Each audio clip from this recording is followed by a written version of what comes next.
Salut tout le monde, c'est Rebicraft. Et oui, je suis une personne autiste. De haut niveau de fonctionnement, je précise. Essaye d'expliquer aux neurotypiques c'est quoi l'autisme. Moi, j'y arrive pas. L'autisme est un fonctionnement cognitif différent comme tant d'autres au final, qui est à l'heure actuelle considéré au mieux comme un handicap, car nous ne sommes pas adaptés à cette société faite par et pour les NT, ou au pire comme une maladie qu'il faut éradiquer de façon eugéniste, en s'en prenant aux personnes concernées directement ou pas. J'ai fait venir un Asperboy pour ne pas perdre toutes mes cuillères et me focaliser sur l'essentiel de cet épisode, comme si je répondais à une FAQ. J'aime les horaires de train. Sale cliché de merde. La journée mondiale de l'autisme est pour moi une bonne occasion de parler de mes particularités en tant qu'autiste. J'ai aussi mis des minutages et des liens dans la description si vous voulez approfondir correctement ce sujet. On dit être autiste ou avoir l'autisme. Vaut mieux dire être car ce n'est pas un accessoire qu'on te donne là comme ça. Ah ah! J'ai reçu l'autisme pour Noël! Mais un fonctionnement que tu as déjà dans tes gènes et garde toute ta vie, même l'éternité. Et pour tous les gens qui continuent à dire qu'on l'a et non pas qu'on est, je me demande s'ils sont cons ou le font exprès. Et je sens que c'est souvent la deuxième réponse et ça peut que me donner envie de rester sur mes gardes.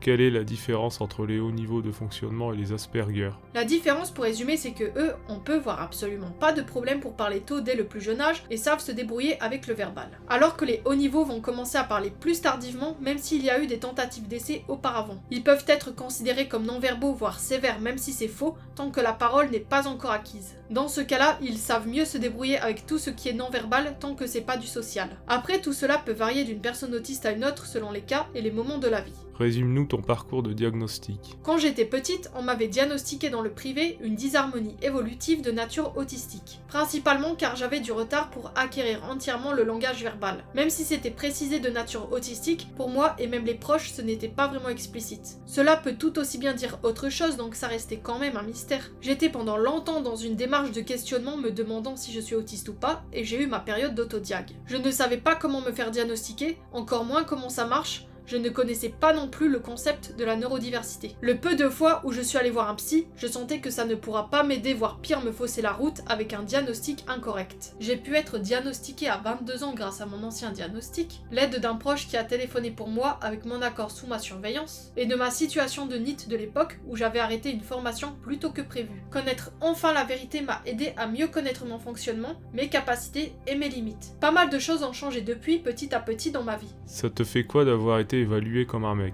C'est quelque chose dont j'ai pu être sûre simplement en demandant à un gars autiste comment s'est déroulé son diagnostic. Résultat, on a passé les mêmes tests. Dans mon cas, je dirais que j'ai eu de la chance d'avoir eu du retard pour parler et être aidée par ma famille même si ce n'était pas parfait. Sinon, je serais encore passée sous les radars. Évidemment que les femmes autistes existent. Comment vous voulez qu'on baise? On n'est pas tous asexuels. Je me dis que le cas inverse existe aussi. L'homme autiste pouvant être diagnostiqué sur des critères féminins. Peu importe si on parle de genre en tant qu'étude ou théorie, je me sens vraiment paumée dans tout ce qui peut définir cela, donc autant rester neutre là-dessus. À moins de tomber sur des femmes plutôt excentriques ou neuroatypiques, je me sens en décalage avec les autres femmes, même si elles se revendiquent féministes. Tout ce qui est littéral et ce qui est non littéral. Quand j'entends une expression, je la visualise avant tout au sens littéral, surtout quand je ne la connaissais pas. C'est un des aspects de la pensée en images qui est fréquente chez les autistes. Et ça peut aussi amener à des situations cocasses.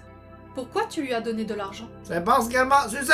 Mais c'est pas logique, elle a déjà un copain, à moins qu'elle le trompe. Mais non, je déconne. Je lui rends l'argent qu'elle m'a prêté pour payer le loyer. C'est toujours sympa quand on me précise dans une phrase si un truc est littéral ou pas. Ok, je suis littéralement blanche. Parfait. Les implicites et les explicites. Comme vous l'avez remarqué, je tiens vraiment à ce qu'une information soit clairement explicite même si on me l'a transmise depuis longtemps. Par exemple, un gars qui tente sa chance avec moi pour rien me demande si je veux boire un verre. Je vais naturellement lui dire que je n'ai pas soif et même prouver que j'ai de quoi boire avec moi si c'est le cas. Et en plus, je me rends pas compte que ce con est en train de me draguer. Je trouve que les expressions faciales et corporelles qu'on voit dans les dessins animés sont plus compréhensibles que dans la réalité. L'enfer, c'est de parler avec quelqu'un qui communique qu'avec des implicites et de cette façon-là. C'est pas un signe de fiabilité. La vie serait plus simple si les gens étaient cash comme dans le film, l'invention du mensonge sans que ça change grand chose. Je traîne avec toi parce que je ne trouve personne d'autre dans ce quartier de Wesh avec qui aller à la bibliothèque parler des mangas et du Japon. Sinon, t'es trop bizarre. Marche est conclue tant que ça m'aide à tenir le coup pendant le reste des années collège. Même si tu me traites comme une plante verte sans l'assumer comme tout le monde. J'ai déjà prévu de couper les ponts avec toi dès le lycée. Comment tu vois le fait d'être rigide? Comme une forme de stabilité où on essaye de garder le meilleur en évitant les risques inutiles. C'est pas toujours évident de voir quand un truc a changé, donc autant rester dans ses habitudes en cas de doute. Niveau caractère, ça peut renforcer le côté bon petit soldat au travail ou le syndrome de la bonne élève à l'école, que de la survie. Et la naïveté en tant qu'autiste. Pour moi, c'est un mélange entre l'ouverture d'esprit naturel, la prise de recul extrême et le nihilisme. C'est une partie de soi qu'on peut difficilement garder intacte à partir du moment où on se fait constamment merder par des gens. Devenir moins naïf quitte à tomber dans la parano, c'est quelque part contre nature et il y a toujours un moment où ça devient fatigant. Comme dans le témoignage de Aspergirl Alice faite sur Radio Chaton que j'ai mis dans la description. Ou le cas de personnes autistes qui se laissent exploiter par leurs camarades de classe ou collègues dans l'espoir d'être enfin intégrés. Ce qui n'arrive jamais. Même sans prendre en compte les cours de chara-design que j'ai eu pendant mes études, faut dire que l'expérience acquise face à tel ou tel type de personnes renforce les clichés. Les routines et les rituels. Quand j'entends parler des rituels chez les autistes, j'ai l'impression visuelle qu'on nous imagine faire du yoga, de la méditation et tout ce qui va avec. Quant aux routines, c'est un mécanisme de survie proche de la rigidité, où il faut anticiper un maximum de choses possibles pour faire face à l'imprévu. Si t'as pas anticipé un truc comme par exemple un retard de train et que ça te tombe dessus sans prévenir, t'es foutu, alors serre les dents. C'est plus facile d'encaisser un changement quand c'est à notre avantage. Mon gentil papa,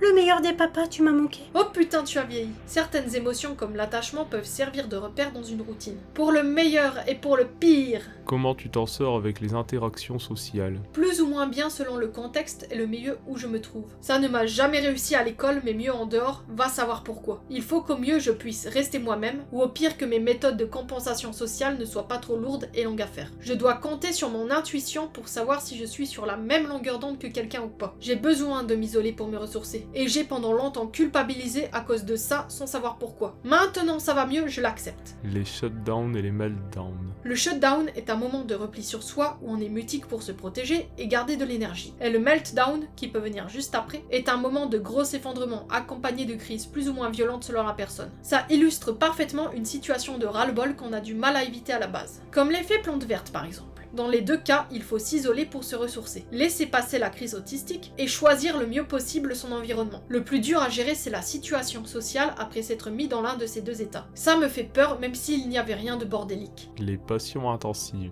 J'ai toujours trouvé que ma façon de m'intéresser à ce que j'aime est dans la norme sans voir quoi que ce soit d'excessif à la base. Ça m'est égal de savoir si ce qui m'intéresse fait partie de la culture populaire ou élitique. Encore plus si c'est légitime ou pas culturellement de connaître cela. Si je le pouvais, j'en parlerais souvent pendant des heures. Ne pas pouvoir le faire, c'est un peu comme s'auto-censurer pour la survie. Mais le pire, ne pas pouvoir m'y consacrer est vraiment mauvais pour mon bien-être. On m'a suffisamment emmerdé pendant mon enfance par rapport à ce que j'aime que depuis ce temps-là, je préfère cibler avec qui en parler. Et même là, faut encore faire attention. Comme me disait un pote, sûrement autiste aussi, différentes vies et opinions, même passion. L'autismophobie, la psychophobie, le validisme. Tout ça se ressent même sans avoir le moindre diagnostic. Comme dans ma période d'autodiag et même après, où je me sentais agressée sans savoir pourquoi à chaque fois que je tombais sur une information médicalisée de l'autisme et les clichés qui vont avec. Également des associations de NT qui prétendent aider les autistes alors qu'elles les excluent. J'aurais préféré être au courant des particularités sensorielles chez les autistes comme l'hyperacousie, plutôt que de laisser des spécialistes me faire croire naïvement que c'est une maladie provoquée par on ne sait pas quoi, alors que ça ne me rend même pas service. La discrimination se ressent aussi quand on me dit péjorativement qu'on me trouve bizarre sans être fichu d'expliquer pourquoi, ou que j'ai pas l'air autiste. Des fois, on me félicitant de passer inaperçu. Tu n'as pas l'impression qu'on se détache facilement des normes, surtout les plus absurdes. Exact, car on analyse et remet tout en question sans être rebelle pour autant. En plus, les normes varient en fonction des cultures et des époques. Il y a des tas de trucs illogiques que je ne comprendrai jamais. Quel est ton rapport avec les autistes et les autres neuroatypiques? Je trouve qu'en général, ça se passe mieux qu'avec des NT, déjà rien qu'au niveau de la communication. Et même si on ne s'entend pas forcément bien moi et la personne autiste ou neuroatypique, il y a plus de chances qu'on reste quand même en bon terme. Je constate que ce qui fait qu'un autiste est léger ou sévère est en réalité sa classe sociale qui a une énorme influence sur son fonctionnement. Prenons en exemple un autiste non-verbal. S'il est dans un milieu favorisé, ses proches et aidants vont au mieux être inclusifs en lui proposant une façon alternative de communiquer, langage des signes, pictogrammes, écriture avec un clavier et une voix de synthèse, etc. Ou au pire lui apprendre à parler avec ou sans méthode type ABA pour que ce soit acquis une bonne fois pour toutes, que ça plaise à l'autiste ou non. Dans ce contexte-là, la personne n'est pas laissée de côté. En revanche, si elle est née dans un milieu défavorisé, ce sera au mieux de la négligence qui l'oblige à se débrouiller sans repère en mode marche ou crève. Ou au pire l'enfermement dans l'hôpital psychiatrique sans son consentement, soit par manque d'informations ou car ça revient moins cher que de payer quelqu'un pour l'aider. Dans ce contexte-là, la personne est dans la mouise. Plus jeune, j'aurais aimé connaître d'autres d'autres personnes autistes, déjà pour me sentir moins seule à ce niveau, mais également soit pour apprendre à connaître mon fonctionnement, ou pour singer les neurotypiques, surtout en milieu hostile. Comment tu gères tes créations? Le dessin. J'ai eu pendant longtemps un blocage sur cela avant de reprendre mes études. Je sens que je me suis améliorée depuis, mais j'ai encore d'autres difficultés. Proportions, perspective, trop ou pas assez de détails, motricité en fonction de la technique que j'utilise, etc.